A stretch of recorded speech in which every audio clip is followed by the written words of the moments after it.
Hi friends, welcome to Max Kitchen. இந்த வீடியோல samosa pinwheels எப்படி செய்யறதுன்னு பார்க்கலாம் வாங்க.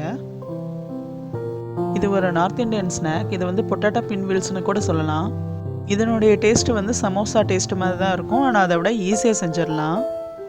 அதுக்கு நம்ம வந்து சப்பாத்திக்கு மாவு பிசைவோம் இல்லையா? அந்த மாதிரி வந்து மாவு பிசைய போறோம். 1 கப் வந்து கோதுமை மாவு எடுத்துருக்கேன்.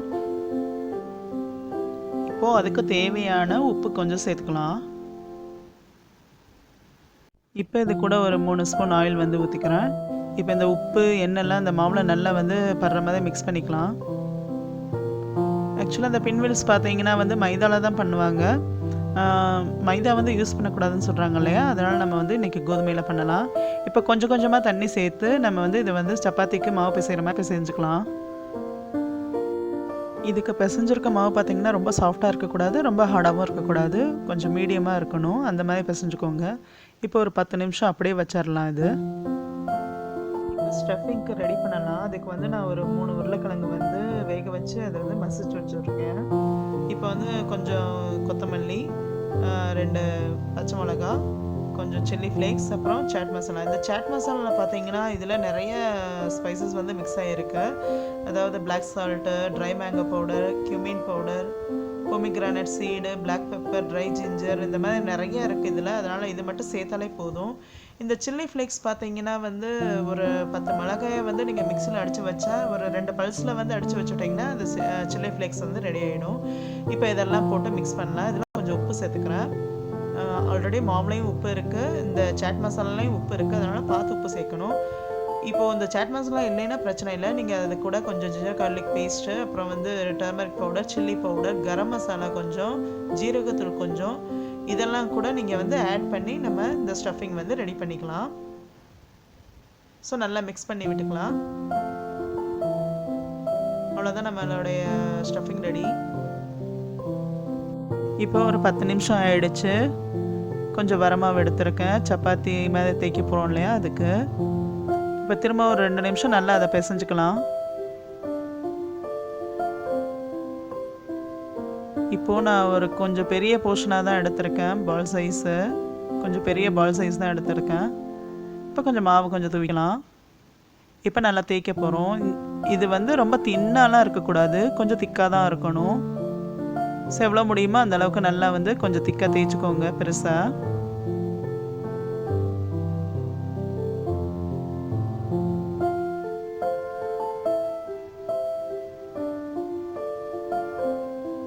இப்போ மாவு தேய்ச்சாச்சு.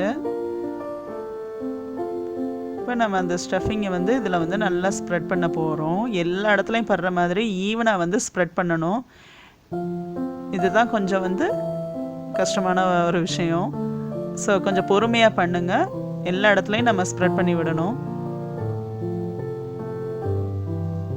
இந்த மாதிரி எல்லா மாவுலையும் வந்து படுற மாதிரி ஸ்ப்ரெட் பண்ணி விடணும். ஸ்பூனில் பண்ணுங்கள், இல்லைன்னா கையில் கூட பண்ணலாம். கொஞ்சம் ஆயில் வேணால் கையில் அப்ளை பண்ணிக்கலாம். கொஞ்சம் மெதுவாக பொறுமையாக எல்லா இடத்துலையும் படுற மாதிரி பண்ணலாம்.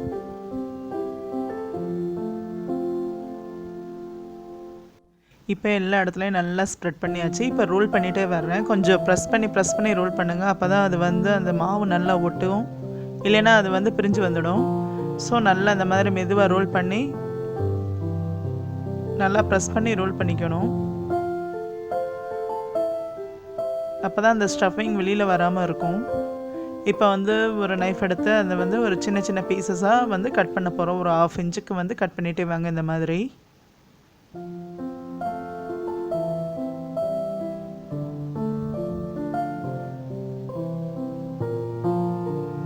இப்போ பாருங்கள், உள்ளே இந்த மாதிரி இருக்குது. இப்போ இதை நல்லா ரவுண்ட் பண்ணி கொஞ்சம் லைட்டாக வந்து ப்ரெஸ் பண்ணி விட்டால் நம்மளுடைய பின்வீல்ஸ் வந்து ரெடி ஆகிடுச்சு.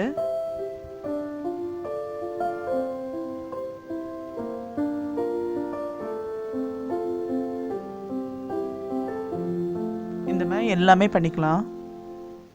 இப்போ எல்லாமே இந்த மாதிரி ரெடி பண்ணியாச்சு. இப்போ ஒரு பேனில் வந்து ஒரு 6 ஸ்பூன் கிட்ட வந்து எண்ணெய் ஊற்றிக்கிறேன். இதை டீப் ஃப்ரையும் பண்ணலாம், நான் வந்து சேலோ ஃப்ரை தான் பண்ண போகிறேன். இப்போ ஆயில் நல்லா ஹீட் ஆகிடுச்சு. இப்போ நம்ம செஞ்சு வச்சுருக்க அந்த பின்வீல்ஸை வந்து இதில் ஃப்ரை பண்ணி எடுக்க போகிறோம். எவ்வளோ முடியுமோ அந்த அளவுக்கு நான் வந்து போட்டுக்கிறேன். இப்போ ஒரு சைடு நல்லா ஃப்ரை ஆகட்டும். இப்போ ஒரு சைடு நல்லா ஃப்ரை ஆகிடுச்சு. இப்போ இன்னொரு சைடு திருப்பி போட்டுக்கலாம். இப்போ இது வந்து கோல்டன் கலர் ஆகிற வரைக்கும் ஃப்ரை பண்ணி எடுக்க போகிறோம். அவ்வளோதான், நம்மளுடைய சமோசா பின்வீல்ஸ் வந்து ரெடி. இது வந்து பொட்டேட்டோ பின்வீல்ஸ்னு கூட சொல்லலாம். இப்போ கலர் நல்லா சேஞ்ச் ஆகிடுச்சு. 2 சைடும் நல்லா ப்ரௌன் ஆகிடுச்சு. இப்போ எடுத்துட வேண்டியதான். நம்மளுடைய பொட்டேட்டோ பின்வீல்ஸ் வந்து நல்லா ரெடி ஆகிடுச்சு. இது வந்து ரொம்ப டேஸ்ட்டாக இருக்கும். குழந்தைங்களுக்கு கண்டிப்பாக ரொம்ப பிடிக்கும். குழந்தைங்களுக்கு மட்டும் இல்லை, பெரியவங்களுக்கும் ரொம்பவே பிடிக்கும். இது ஒரு சூப்பரான ஸ்நாக் ரெசிபி. குழந்தைங்களுக்கு டிஃபன் பாக்ஸ் கூட கொடுத்து விடலாம். இது ஒரு டைம் செஞ்சிங்கன்னா அடிக்கடி நீங்கள் செஞ்சுட்டே இருப்பீங்க. அவ்வளோ டேஸ்ட்டாக இருக்கும். இந்த பின்வீல்ஸோட நீங்கள் வந்து ஸ்வீட் கர்ட் இல்லைன்னா டொமேட்டோ கெச்சப் யூஸ் பண்ணலாம். ரொம்பவே டேஸ்ட்டாக இருக்கும். நீங்களும் இந்த ரெசிபி ஒரு டைம் ட்ரை பண்ணி உங்கள் ஃபீட்பேக் எனக்கு கமெண்ட் பண்ணுங்கள். லைக் அண்ட் ஷேர் பண்ண மறந்துடாதீங்க. தேங்க்ஸ் ஃபார் வாட்சிங் ஃப்ரெண்ட்ஸ்.